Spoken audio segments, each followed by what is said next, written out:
Welcome to Beyond the Questions. Today, we're diving into something deeply unsettling, the recent attack in Pahalgam, Kashmir. What really happened there?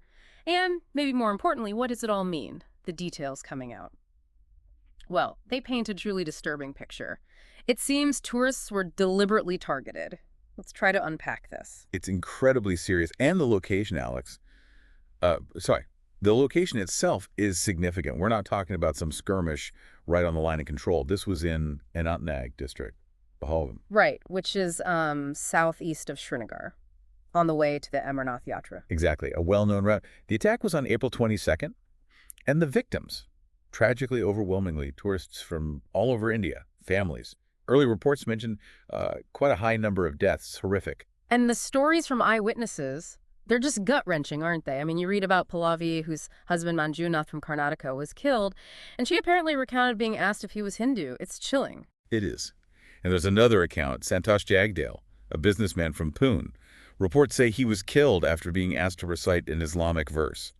It really points towards, well, a horrifying level of planning and religious targeting. So not random violence. It sounds calculated. That's what eyewitnesses suggest. Gunmen checking identities, Aadhaar cards, specifically asking about religion before shooting. And then the fact that these attacks were reportedly filmed, that is another really grim layer. Who's claiming they did this? The resistance force claimed responsibility. There's widely believed to be an offshoot, a front group, basically, for Lashkar-e-Taiba. Lashkar-e-Taiba, the Pakistan-based group. Yes, exactly. They have a long, dark history of operations in the region, Okay. And Pakistan's official reaction? Denial. Yeah. Their defense minister denied any state involvement, even suggested it could be like an internal Indian matter. An internal matter. Right. Meanwhile, India's response? Strong condemnation, naturally. An all-party meeting was held.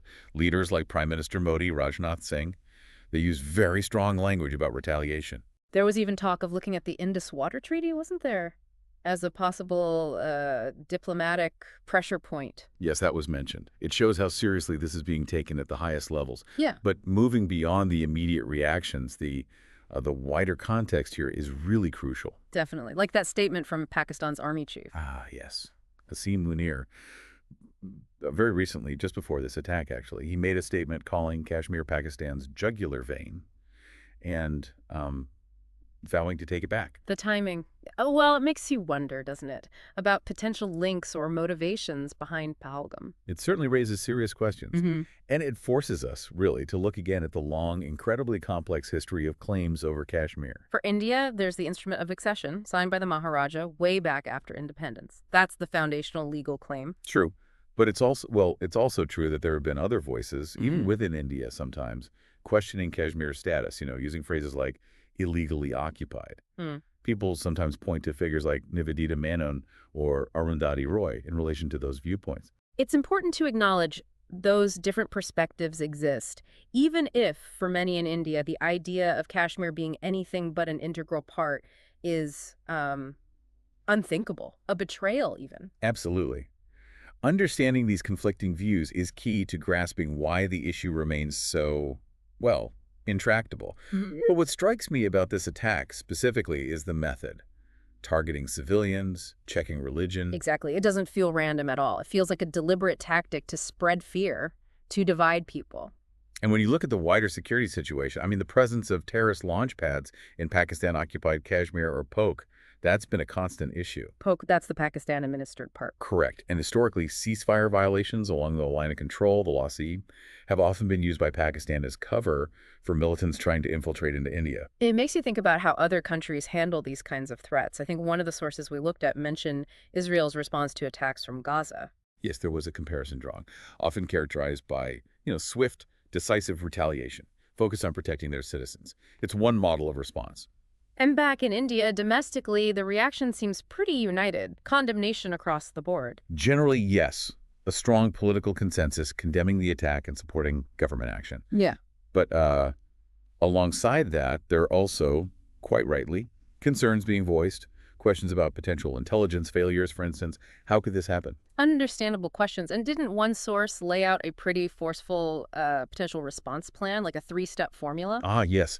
Someone proposed first immediately ending the ceasefire at the Lafasek and targeting Pakistani army posts that are known to help infiltration.